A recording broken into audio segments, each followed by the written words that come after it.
Thanks for coming on. Okay. All right. Well, my So we pleasure. like to, yeah, thank you. So we like to start every podcast episode with just a bio of you. Okay.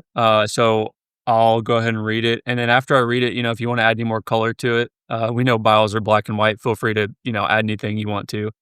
Yeah. So Aron Raw is an atheist activist. Raw is the host of the Raw Men podcast and a member of the American Atheist Board of Directors.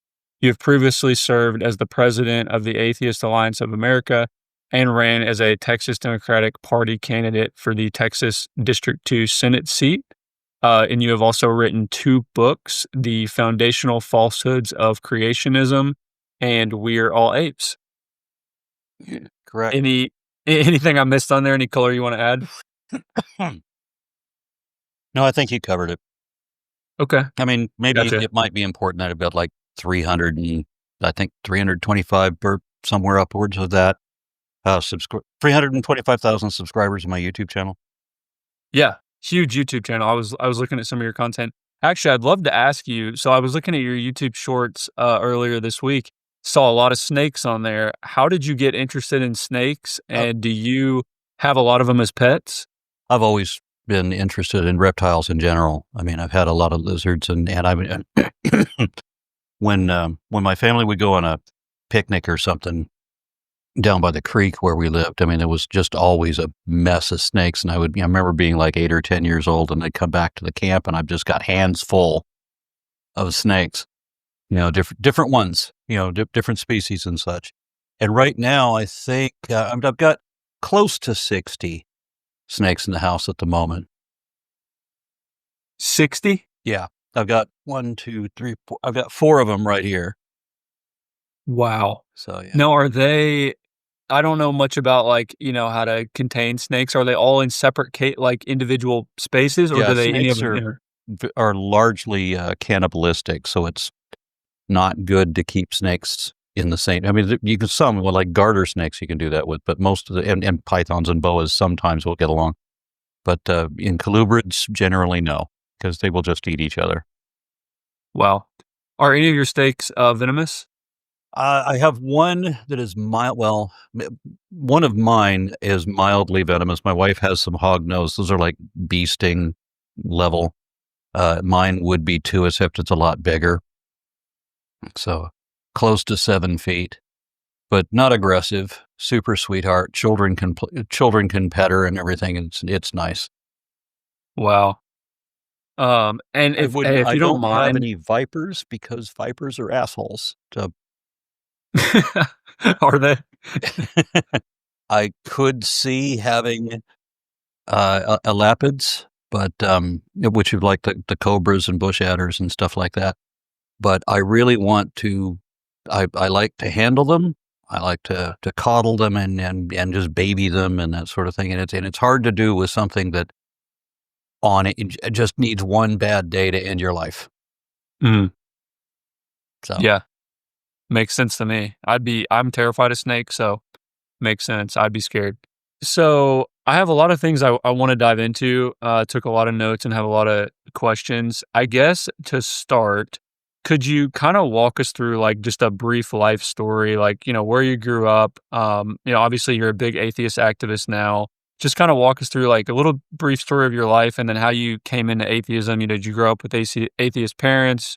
Did you grow up in a religious background, and just kind of, Yeah, I grew up in a predominantly Mormon community. Okay. I grew up all over the place, but I was a little boy in a predominantly Mormon community where if you weren't Mormon, you were not employed. Fortunately, my family and community didn't believe in indoctrinating children until they reached the age of reason. So there's the old slogan of the Jesuits saying, "Give me a child until he is 7, and I will show you the man," because it is possible to indoctrinate children until they're 7 or 8 years old, and to completely blot out their critical thinking skills with regard to one particular thing, and they may never recover from that ever. Mm-hmm. But I was fortunate that my family didn't put me through that. So by the time on my on my 8th birthday, my mother came in because now now it's permissible according to our little community. Now she could begin the indoctrination. So she comes in my 8th birthday with a Bible and tells me that this is the absolute truth in the Word of God and all like that, and bade me to read that. And my gut reaction to it was, no, it isn't. Look what it says here. It's too ridiculous.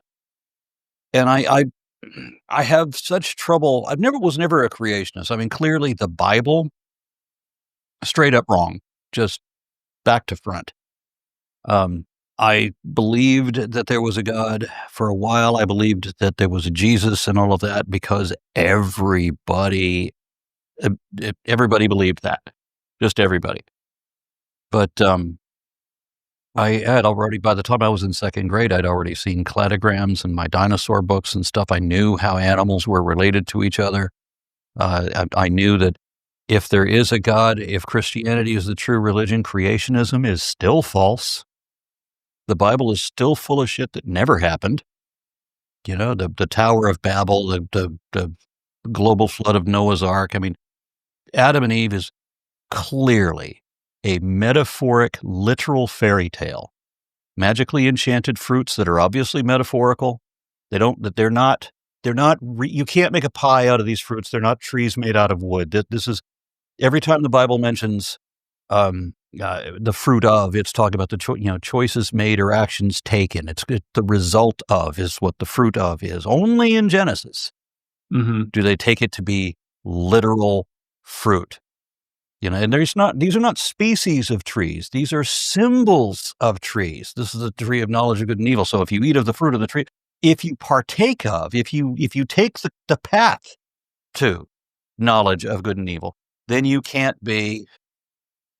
Or if the alternate choice, and Christians always ignore this, the alternate choice is the other tree is the tree of eternal life. And I don't know how people would say ridiculous things like, that Adam was mortal. I read the book. I read the same book, right? I'm a little kid. I read the same book. I'm like, well, then why is there a tree of eternal life? And if you're going to tell me that when, God said you would surely die on that day when you eat of that, but they didn't die on that day. Oh, well, they figuratively. No, they didn't figuratively die either because God had to yank them out of the garden before they eat also of the fruit of the tree of life. So they wouldn't have died on that day. They wouldn't have died on any day. God lied. He said, on the day you eat of it, you will die. If you even touch the fruit, you will die. And then he didn't. The serpent told the truth. A talking snake, by the way, not Satan. We know for sure that was not Satan. We know it's a fairy tale. None of this happened. But we know that the serpent in the garden was not Satan. There's a lot of things that people read into the Bible that it does not say, and then they ignore what it does say. I just put up a video here recently where I recorded interviews with a handful of Bible scholars, and I also put up written citations from historic Bible scholars. That reference was to the first snake, not Satan. Yes, I know that in Revelation it says that Satan is that old serpent, but it doesn't mean that old serpent, not the one from the garden. And Jesus and John the Baptist both referred to the Pharisees as serpents and the sons of Satan, but he didn't mean that they were literally serpents. He didn't mean that they were literally Satan, and he didn't mean that they were in the garden. So if you're going to read it literally, and what it actually says. Don't read into it a bunch of stuff that you added that is not in the text. When it says the seed of the woman, it's not talking about Jesus. When it says the seed of the serpent, who is that talking about? If the serpent is Satan, then is Satan his own son, just like Jesus is supposed to be his own father, which is another thing the Bible doesn't say? So I had huge issues with religion. I'm looking for the truth. I want to understand things correctly. I want to know how things really are. And when I listen to faith statements, when I listen to testimonies, all I hear are contradictions. Can you show me one thing that you can show to be actually factually correct that is also positively indicative of your position?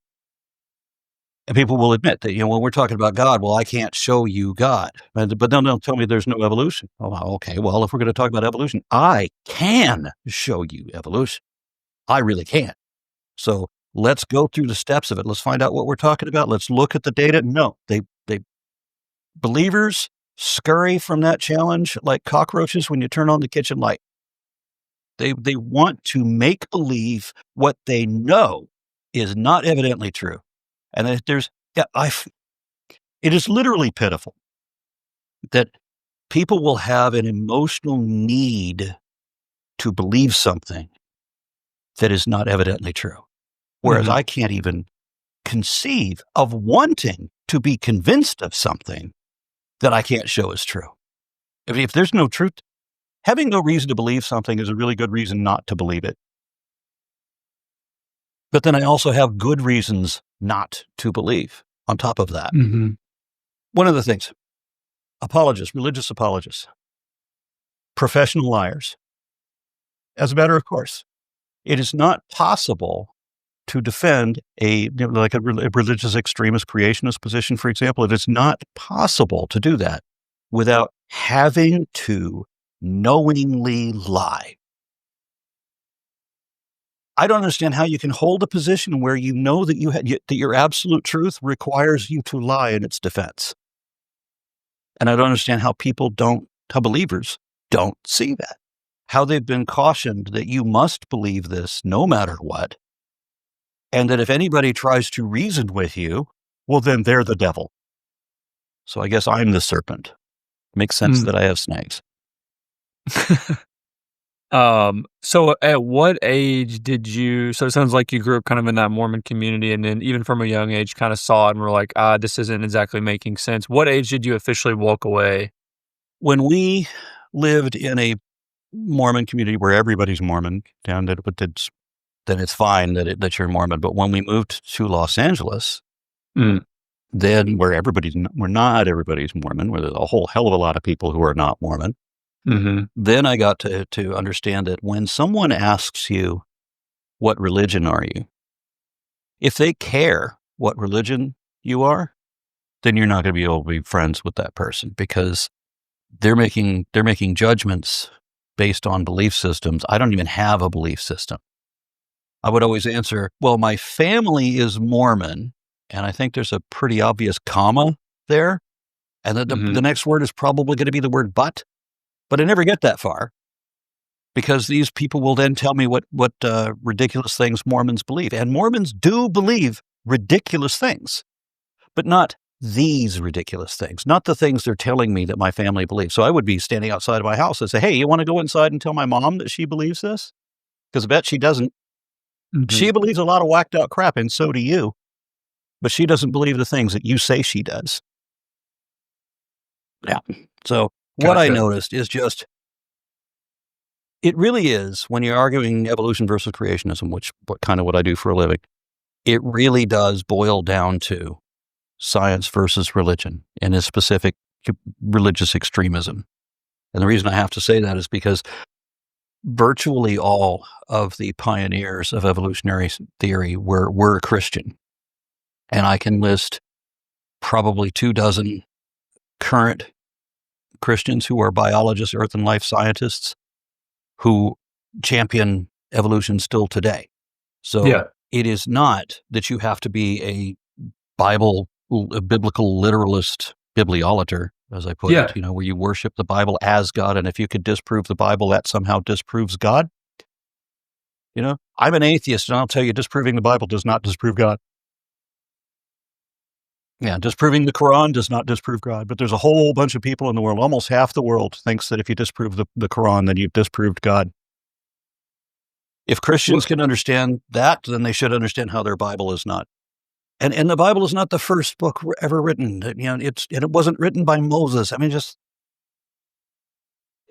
it disturbs me when you have to hold to a belief when there's literally no truth to it. So it doesn't just boil down to science versus religion. It boils down to truth versus lies, literally. Yeah. There's I have a lot of questions based kind of on your initial statement. What about, I guess I'll start here. Do you have any thoughts on theistic evolution? Because, some Christians do believe in evolution. They just weave God into that story. Is that something like you'd potentially be open to, or what are your thoughts on that? Well, again, if there is a God, And I've talked to a number of theistic evolutionists, and there are some that are even fans of my channel, and some big names too. Kenneth Miller told me that he's a fan of my channel. Okay. Yeah. And I've interviewed him a handful of times.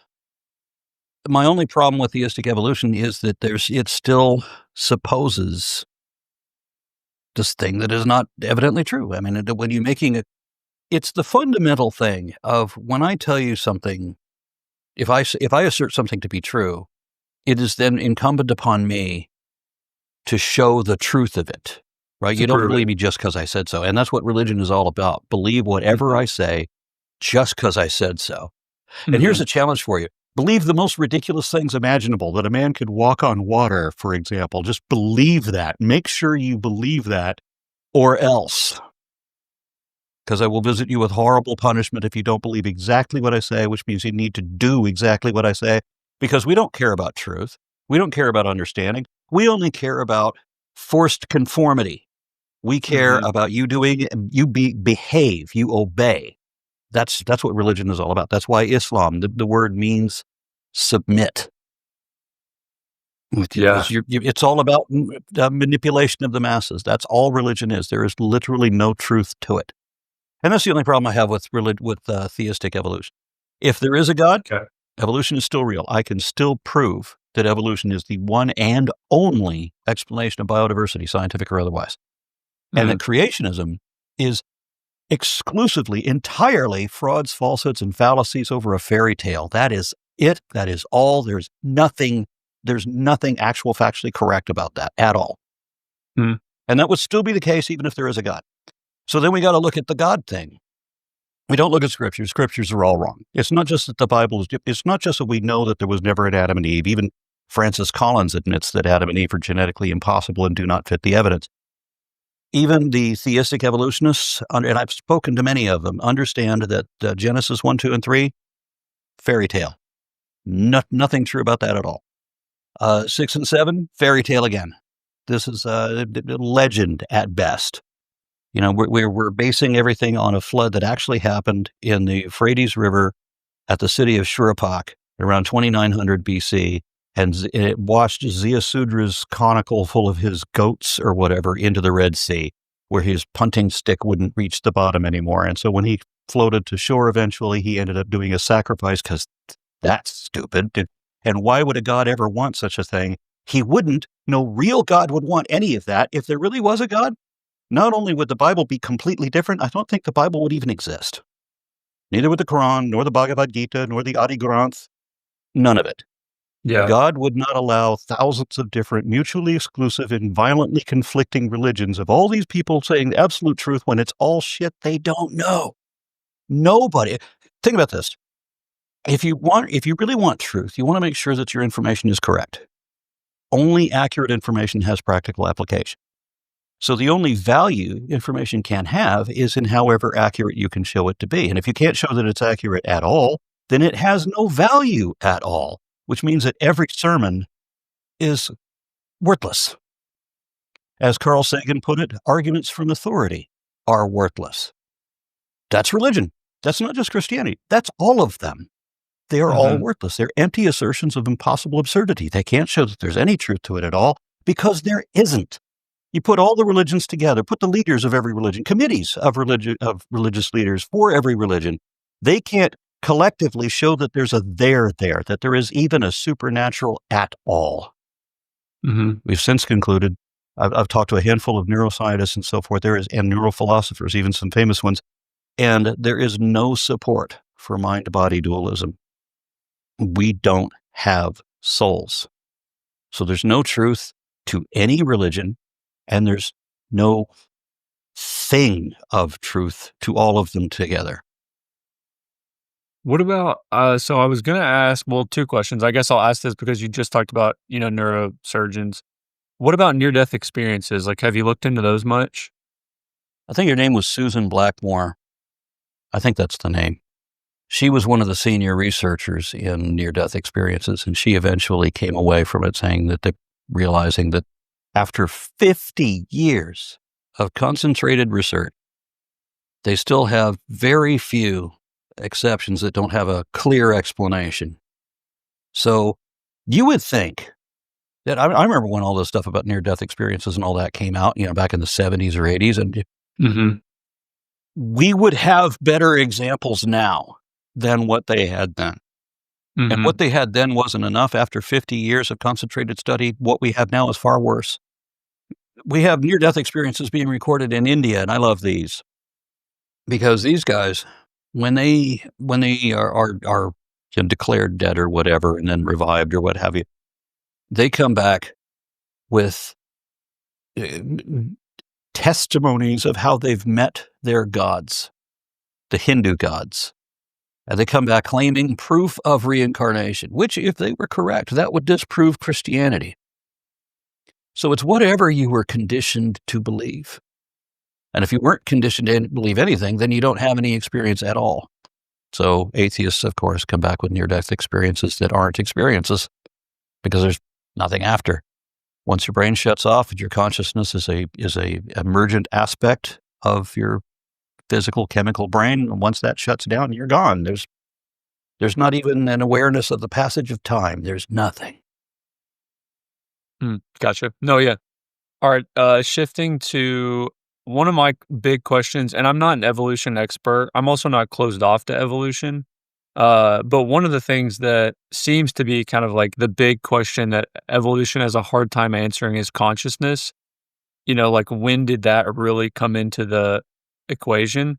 What are your thoughts on like consciousness? And it's okay if you don't have like a super well thought out answer, but I'd be curious what your thoughts are. David Chalmers, an Australian philosopher, came up with just a deplorably bad argument that I'm sure at some point he's going to have to stop. He's going to have to be upset at the fact that he is famous for this terrible argument. He may have done better work, but it won't matter because it's going to be overshadowed by how bad this argument is. That consciousness, as he put it, you have zero consciousness until you build up X number of millions of neurons or whatever. And then when you reach the appropriate number, a switch is flipped and now you have 100% consciousness. Stupid. That is not how it works. Mm-hmm. Nobody has 100% consciousness. It's a dial, not a switch. Mm-hmm. And not only does no one have 100% consciousness, nothing living has 0% consciousness. Slime molds have been shown to have the ability to chart their way through a maze and remember the courses they've taken. They don't have a neuron. They are unicellular. They're a single-celled organism with no neurons at all, and yet they have some capacity of awareness. They have awareness of self in contrast to their surrounding environment. And the thing that got me was a video anybody can look up. I mean, it was a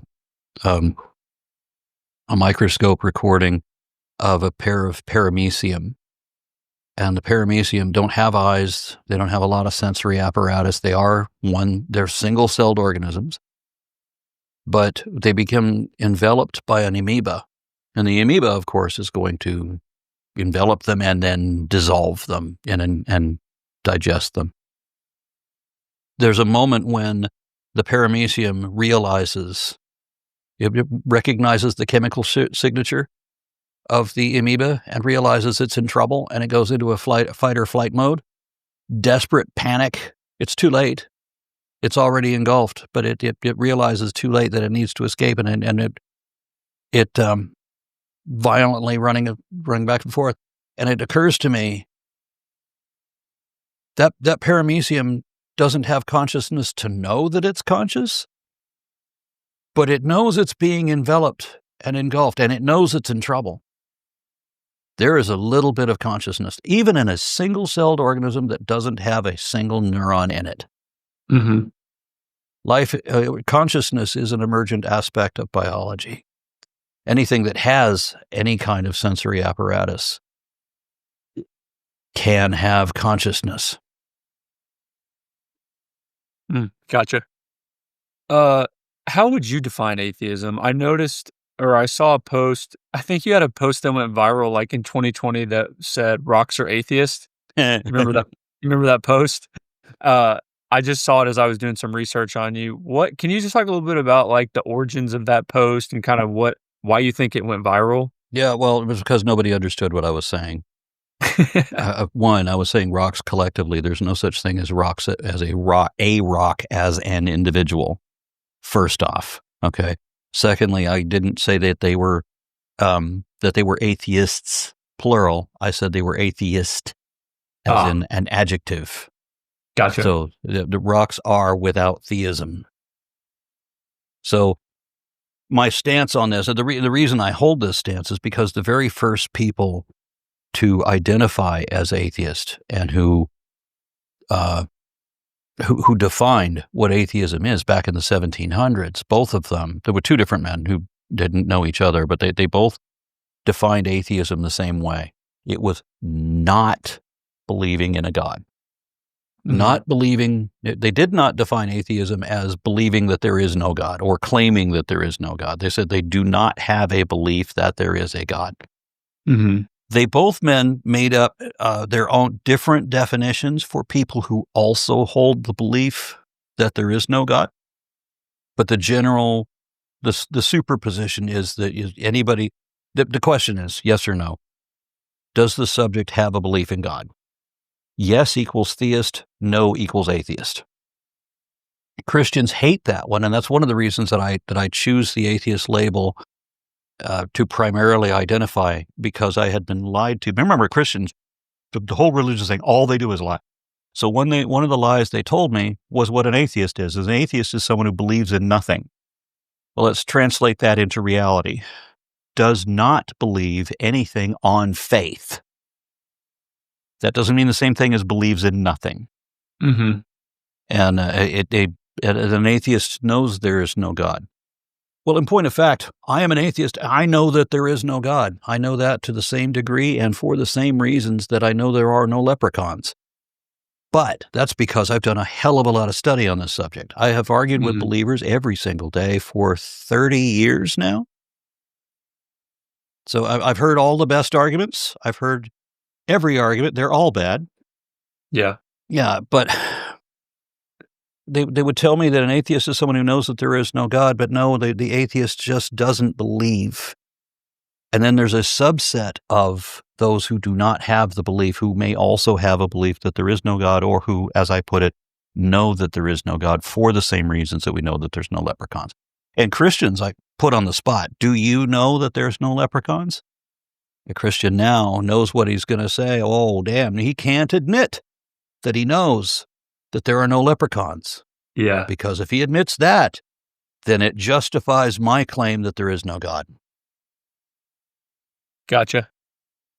I want to talk a little bit about, like, so one of the things you kind of said in your, like, opening statement was a little bit about, like, the emotional need people have for religion, the manipulation of the masses, and let's start there.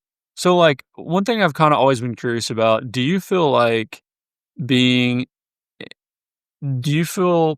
know how to phrase it exactly, but, like, do you feel like there's still, like, reason to, wake up every day hopeful, joyous, loving, like a lot of these, like, pseudo Christian values? And I'm assuming you're going to say yes, but I would just be curious, like, I don't know why? what a pseudo Christian value is, but I appreciate that you put it that way, because I've never heard a Christian value that wasn't really just a prejudice against someone else.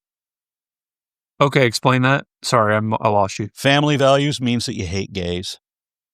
American values means that you hate immigrants. You hate America, because when people claim American values, what they're really claiming is that they actually support authoritarianism, and they are against every single provision of the First Amendment. So when a Christian claims American values, usually, not always, but usually, they're actually not American at all. They're Okay. against the Constitution. So I never hear Christian values that are legitimate values. Now, as a humanist, I have actual values, and it's just innate. All of our morality, all of it, Christianity has no morality, neither does Islam. Religion does not have morality. Religion is grotesquely immoral throughout.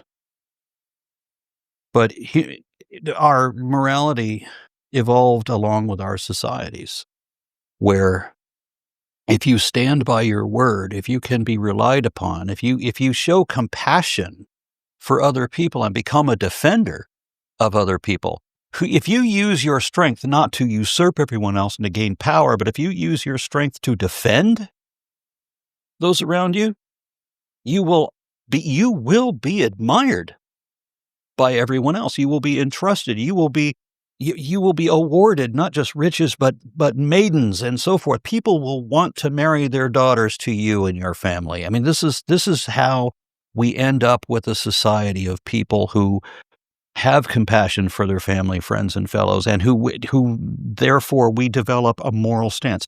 Now we always have, there are variants all the time, and so we can have deviants that are apathetic, that are selfish, that have underdeveloped mirror neurons or dysfunctional prefrontal lobes or whatever their problem is. But if you're sociopathic, you care only about yourself, you don't give a damn about anybody else, and you let them know it, then you will be ostracized by being banished, imprisoned, or killed.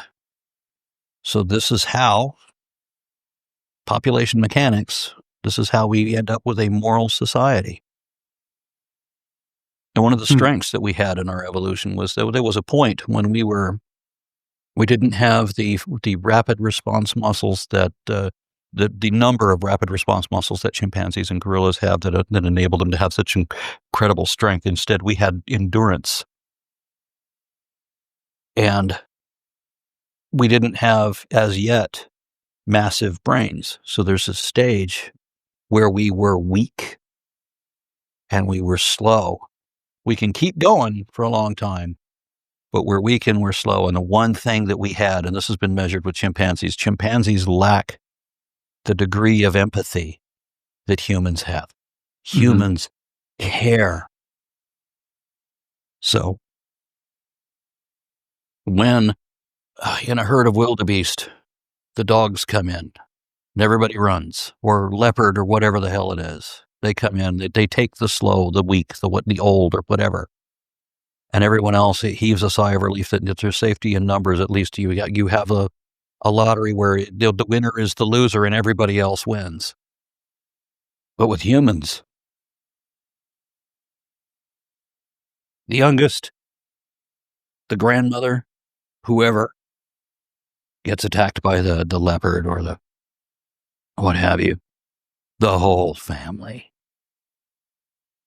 If you take one of us, you take on all of us. That was the strength that humanity has. And we've forgotten that because religion wants us to forget that. Because that's the few that are in power that want to use the fear of the many and yoke them. Oh, and we also need 10% of your income at minimum. Religion is the most evil thing that people have ever done to other people. Interesting. Gotcha.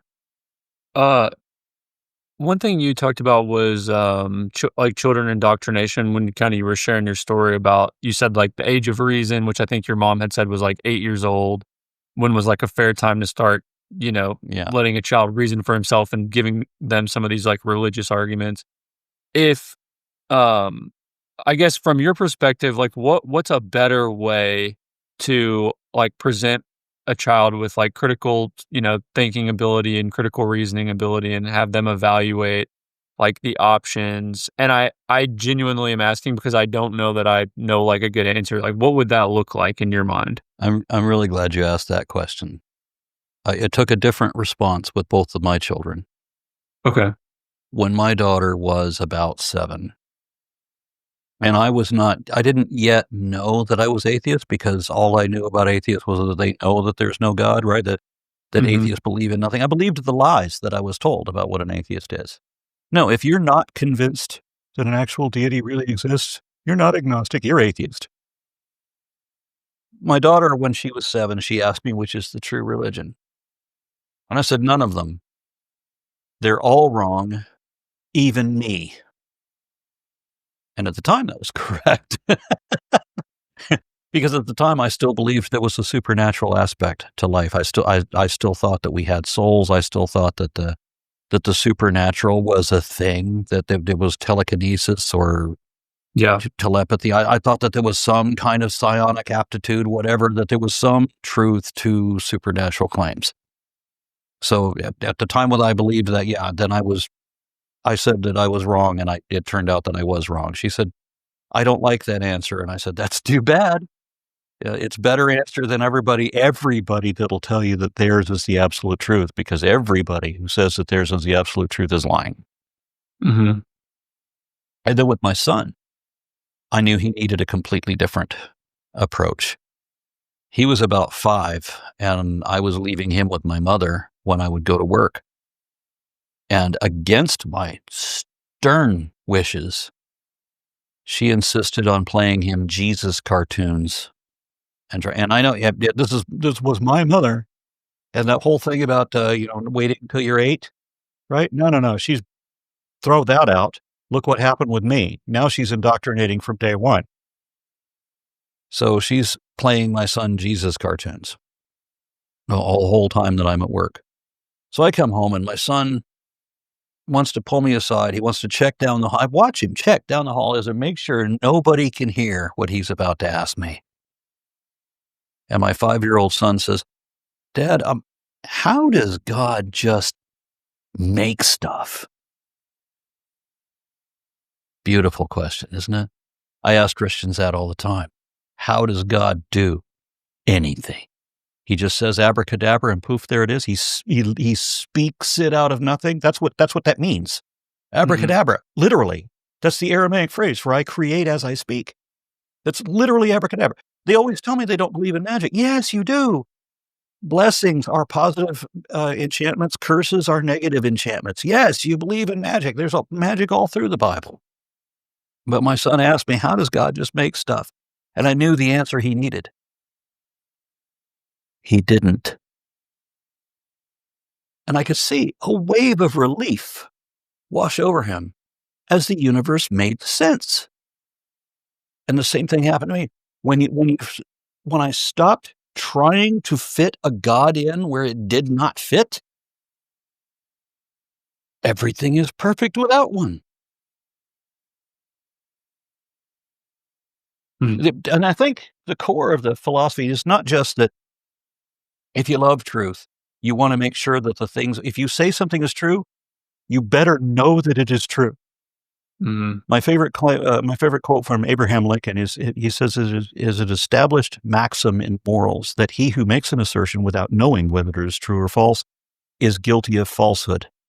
And the accidental truth of the assertion does not justify or excuse him. So then we have all these people who want to shift the burden of proof, who think that if they can say anything that they want, they can just call it true and then put it on me to prove what they said is wrong. What you said is not even possible. Why should we even consider it? You have to show me the truth. And then when I show them the truth of it, well, then they come up with, every radiometric test ever done by any isotope ever, and the thousands that are done everywhere to confirm all of the same information, they're all false somehow. Mm-hmm. Everyone, everywhere, they're all of them equally false. That's not possible. Every fossil ever found, all the genetic tests that corroborate the phylogenies of every genome ever sampled, all of that is wrong. But every science, every study, every expert ever knew anything is all wrong, and the only thing that's right, and some of them actually say this, that they say the Bible is the only truth in our world.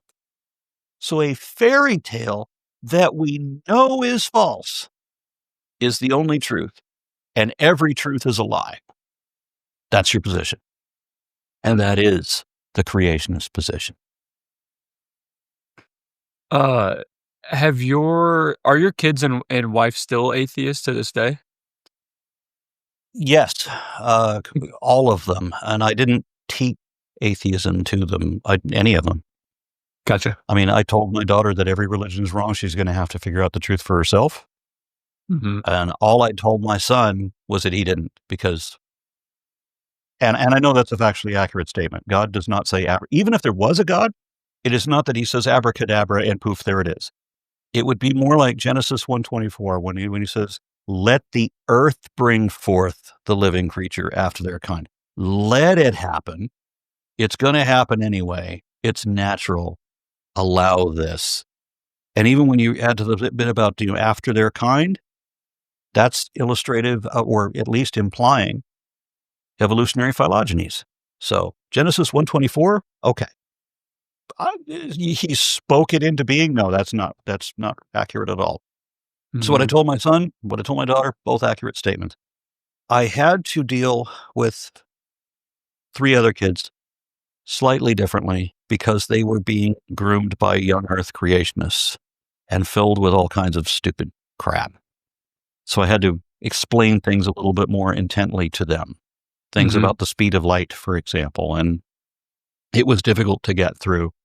But it turned out I didn't actually need to say much of anything, because when they see that you have a truth perspective, then when they listen to the religious perspective, they pretty quickly piece together who's actually telling the truth and who's making up crap that isn't true. Mhm. Um, speaking a little bit about, since we've kinda Oh, gone into one creation. last thing. While Oh, all sorry. my kids Sorry. became atheist on their own, a sad thing, my mother, still an ardent believer, actually told me at one, but using these words, she goes, that she does not want to know the truth. If it's not something that she wants to believe, she doesn't want to know it. And she Yeah. won't let me tell her what she doesn't want to believe. Yeah. I mean, I get that. I think, based on, like, some of the stuff you've said, it's and I understand, these arguments of, like, it's more comforting sometimes maybe to think that religion, is real, because to a certain extent, I mean, and I was gonna ask you this, I think I know the answer, but I was curious, like, what are your thoughts on life after death? Because I think that's genuinely something where a lot of, believers of a lot of different kinds of religion, you mentioned, Hindu and incarnation, Christians and heaven, like different things like that, they find comfort in that. And so what are your thoughts on life after death? And I'm assuming, based on what you've said, you don't believe in any type of supernatural anything, right? Like, it's purely everything can be explained by science, right? That's kind of your position. Even if everything cannot be explained by science now, there at least is the probability that eventually science can We'll be able explain to. this. Gotcha. Magic has never been the answer, Mhm. and it's never going to be. Mhm. As far as life after death, there's a lot of philosophical aspects that I think that believers deliberately overlook. The very notion that it doesn't matter which course you take, whether you have an eternity in paradise or we're in heaven versus hell. If we just assume that we're in heaven, then everybody goes to heaven. Let's just assume that I'm going to go to heaven regardless, right? Once saved, always saved. I once declared Jesus Christ as my Savior. Therefore, I'm saved, even though I spent the entire rest of my life as an atheist, because my minister unwittingly admitted that it is all a lie in that same day. I said, how do I know that this is real? This is ecstatic experience that I'm having. How do I know that this is really the power of Jesus and not just a trick of the mind? He said, just keep telling yourself it's Jesus until you believe it. That admission that his entire belief system is just a lie broke the spell, and I was Christian no longer in an Mm. instant. Gotcha. Yeah. So I forgot where I was going with that. What was the Uh, question I was no, asking? you're good. I appreciate you sharing that. I probably should ask that earlier, but life after death, Oh, yeah. do you personally, like, does that worry you? Like, because I guess, from your stance, there's probably no life after death, like consciousness just kind of stops to exist. Is that, like, do, do you have a hard time with that, or is that more comforting? Why? I mean, more comfortable? Yes, absolutely. Okay. I mean, as Mark Twain put it, that he's not afraid of being dead. I mean, he's been dead for billions of years before he was born and suffered no inconvenience from it. Right. Well, the worst thing would be if you don't die. What if you suffer all of the pain, all the anguish that we want to escape? The only thing about death that's scary is how you get dead. Not everybody Yeah. goes nicely. Yeah. you know. A lot of people go in a horrific way, and so that can be bad. But just imagine that you wake up from that, and now you're in heaven, okay? Forever. Now, you're gonna be I see. judged. Complete dichotomy. It's such extremes that it's impossible for a rational person to even consider. You have heaven, which is eternal ecstasy, just the most infinite. It's blowjobs on acid. It's everything wonderful you could ever imagine, forever and ever and ever, as wonderful as it can ever be. And then there's hell, which is ridiculously merciless, vindictive, hateful torture being done at God's command, for the exclusive reason that you didn't believe the clergy when they lied to you. You have to believe the lie in order to spare yourself the fate worse than death. Mhm. But let's just look at heaven. Eternity, where you have to kiss the ass of an inexplicably insecure despot who can read your mind. So you better be thinking happy thoughts. You better always endorse whatever the hell the God character wants, and you're always in his presence. There's no way to escape. You can't ascend. You can't enjoy existing because you know that there are people who are better than you who are in hell being tortured. And so there's that. So how could heaven ever be heaven? But I've been told that we lose our free will somehow when we go into heaven, so we're not even us anymore. Well, technically, we don't have free will now, and Christian religion doesn't even allow free will. It's just one of the many lies that they tell you, because if God knows everything that's ever going to happen, then you can't surprise him. He knows what you're going to do in advance. You're pre-programmed. You don't have free will. And this is one of the things that Christianity is supposedly based on. But you spend all of eternity. You can play every video game until you've mastered them all. You can only learn so much. You can only grow so much. You can only become so much better than you are, because we're talking about infinity. At some point, if you've been there, done that, over it, can't be hanging out with this guy who wants us to praise him all the time. If you were this infinitely powerful thing, why would you care whether the ants in your ant farm worship you? Mhm. No being worthy of worship would ever want to be worshipped. So heaven cannot be whatever these people want to pretend that it is. But if it is an eternity, then it's hell. Eventually, it's hell. As Christopher Hitchens put it, heaven is a celestial North Korea, but at least you can die and escape North Korea. In heaven, there's no way to just let it end. Gotcha. Let's see. Well, I know we're almost at time. Is there anything you wanted to go into that maybe I haven't asked about? I always like to ask that. The reason I became an activist was my first involvement in the internet. I get onto Usenet. I was on Talk.origins. Mm. And because I have time at this internet job. I'm supporting an internet service provider. So and I get into these arguments with these people, and I find out the Christian nationalist agenda to literally destroy the United States. And these people are bragging that they've already succeeded in positioning all these right-wing evangelical authoritarian judges and senators and school board members and all, and there's nothing that we can do to stop them.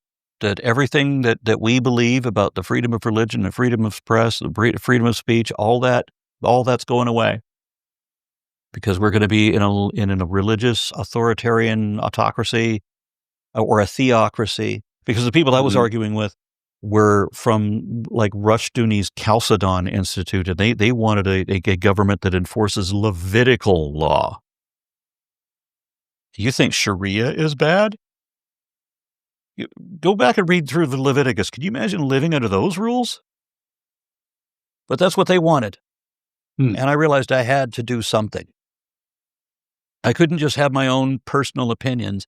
I have to share what I know and learn more to fight this supervillain that is Christian nationalism, that is right now destroying the country and the planet.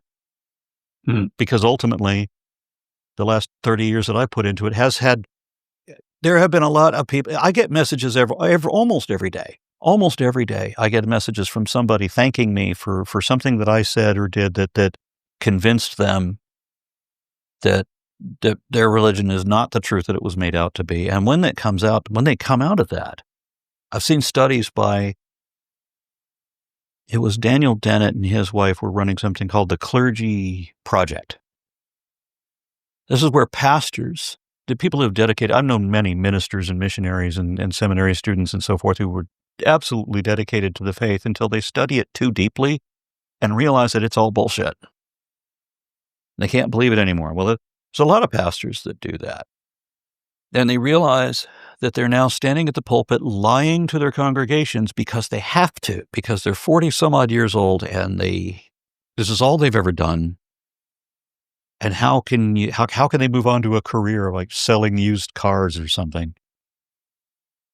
Especially with the amount of money that some pastors can rake in. It's amazing how much lies pay. So they go to the Clergy Project and they try to find other avenues. It's like an employment program for ministers. Mm-hmm. And one of the cool studies about this is that when people come away from their faith, they become more tolerant. They become more curious. They are literally more loving. And they appreciate their life position more than they used to.